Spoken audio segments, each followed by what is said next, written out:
एक भी प्रदेश ऐसा नहीं होगा जहां पर कांग्रेस डबल डिजिट पार कर पाया। एक भी राज्य में कांग्रेस को 10 के आंक तक पहुंचने की संभावना नहीं। आपातकाल के बाद भी कांग्रेस का जो घोर पराजय हुआ था, इससे भी भयंकर पराजय इस चुनाव में होने वाला है। ये जनता जनार्दन का मिजाज कहता है।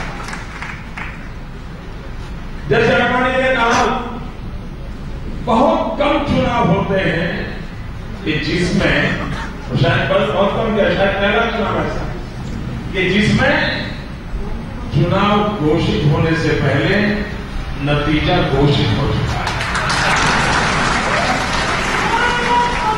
ऐसा बहुत कम होता है, ऐसा बहुत कम होता है। लेकिन भाइयों बहनों, हम जानते हैं कि देश को कांग्रेस मुक्त बनाना है,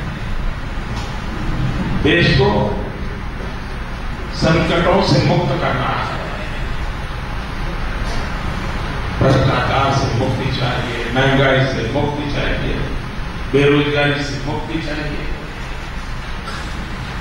देश जीतना है, लेकिन हम सिर्फ लोकसभा की सीटें जीत लें, इससे मुझे आनंद नहीं होता है, क्योंकि मैं मूलतः संगठन का कार्य करता हूं। कुछ विशिष्ट परिस्थितियों में मुझे अपना वो ट्रैक छोड़ करके इस ट्रैक पर लगाया गया और चुनावी राजनीति में मेरी एंट्री हुई। वरना मूलतः तो घर तो संगठन के लिए छोड़ा था, लेकिन अभी पार्टी ने दायित्व दे दिया। मूलतः मैं संगठन का व्यक्ति हूं और मेरी सोच, मेरा जीवन संगठन से जुड़ा रहता है। और इसलिए भाई बहनों, हम कितनी असेंबली जीते, कितनी लोकसभा जीते, इससे दुनिया में तो डंका बजेगा, लेकिन मेरी खुशी तो तब होती है कि आप कितने पोलिंग बूथ जीतते हो। हमें पोलिंग बूथ जीतना है। पोलिंग बूथ का कीड़ा हमारा, ये हमारा टारगेट होना चाहिए। कितने ही आंधी तूफान क्यों न आए, कितने ही झूठ फरेब क्यों न चले, लेकिन पोलिंग बूथ में भाजपा का झंडा मैं झुकने नहीं दूंगा, ये संकल्प लेकर के हम बैठा।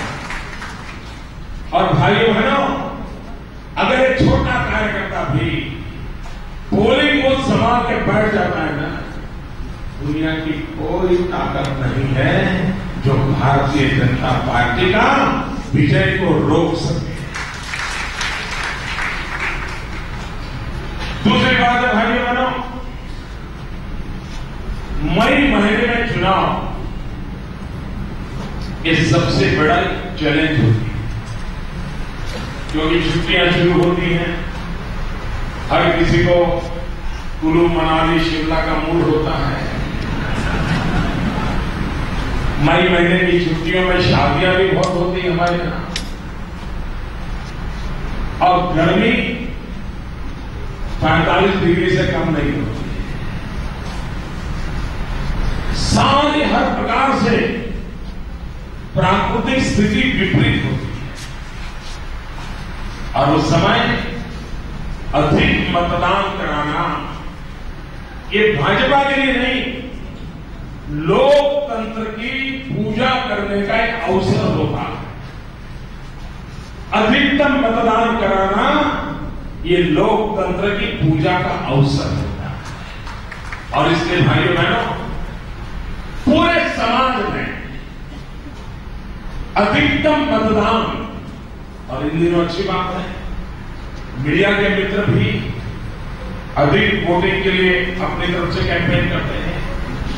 बहुत बड़ी मात्रा में एनजीओ भी अधिक मतदान के लिए कैंपेन करते हैं। और कुछ समय से इलेक्शन कमीशन स्वयं भी अधिक मतदान पर बल देगा। ये अच्छा संकेत है लोकतंत्र में। वरना एक जमाना ऐसा था कि अधिक मतदान हो तो उसे सबके नजर से देखा जाता था। पहले ऐसे इलेक्शन कमीशनों के काम रहे कि कहीं ज्यादा मतदान हो गया तो उसको सबके नजर से देखा जाता था। इन दिनों इलेक्शन कमीशन का रवैया है अधिकतम मतदान।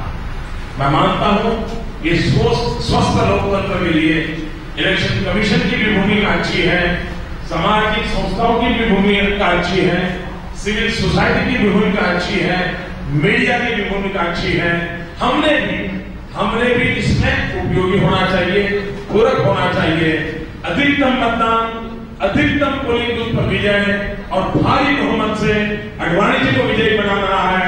गुजरात और यूनियन टेरिटरी की सभी सीटों को जीतना है, लोकसभा भी जीतना है, असेंबली के उपचुनाव भी जीतना है। भाई बहनों, मुझे विश्वास है देश भर का मैं माहौल देख रहा हूं। मैं कल उड़ीसा में था और आज मैं आडवाणी जी के नामांकन के बाद मध्य प्रदेश की तरफ जा रहा हूं। मैं ये इसलिए कहने का मन करता है, कल मैं वैसे नॉर्मली उड़ीसा में बीजेपी माइनर पार्टी के रूप में रही, सालों से हम लोग कोई ज्यादा नहीं करता। इस बार मैं हैरान था। कल राउर जिला में मेरी एक सभा थी। पहले भी मेरी एक बार वहां सभा हुई थी, करीब 300 लोग। इस बार उन्होंने सभा राउरकेला शहर से 8 किलोमीटर दूर एक खेत में रखी।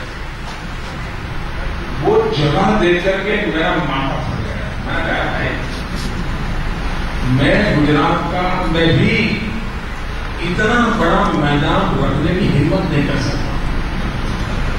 आपने इतने बड़े मैदान को रखने की हिम्मत कैसे की? और जब मैंने वो सभा देखी, भाइयों बहनों, मैंने ऐसी सभा एक पार्लियामेंट की सीट, राज्य की नहीं, मैंने अब तक कभी कल्पना नहीं की है। वो दृश्य में राउरकेला में देखा, जहां भारतीय जनता पार्टी जिन राज्यों में हमारा दबदबा है उस रूप में नहीं है।